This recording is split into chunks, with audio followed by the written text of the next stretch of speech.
हा प्रश्न वेक्टर या चॅप्टरवर सीईटी 2014 ला विचारला गेलाय बघा. The angle theta between the vectors vector P that is equal to I cap plus J cap plus K cap and a unit vector along the x axis is option A cos inverse 1 by root 3, B cos inverse 1 by root 2, C cos inverse root 3 by 2 and D cos inverse 1 half. मग आता बघा आपल्याला unit vector एक vector P आहे आणि दुसरा unit vector आहे आणि त्याच्यामधला अँगल विचारलाय.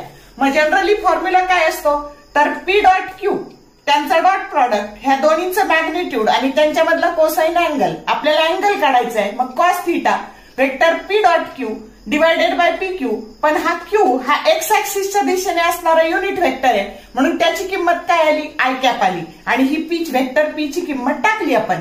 मग आता यांचा डॉट प्रॉडक्ट काय येणार आहे फक्त आय कॅप आय म्हणजे 1 येणार आहे आणि या पीचा मॅग्निट्यूड 1 चा स्क्वेअर प्लस 1 चा स्क्वेअर प्लस 1 चा स्क्वेअर म्हणजे हे झाले रूट 3 आणि याचं मॅग्निट्यूड रूट 1 म्हणजे हे झालं 1 by root 3. Cos theta that is equal to 1 by root 3 आणि म्हणून थीटा बरोबर काय आलं कॉस इनवर्स 1 बाय रूट 3 की जो करेक्ट ऑप्शन ए आहे.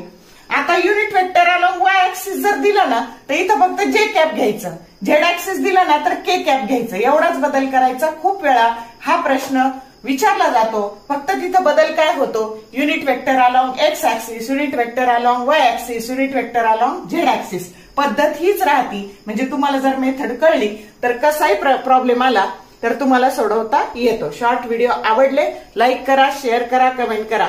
For more useful tips and tricks keep watching wings of physics. Thank you very much.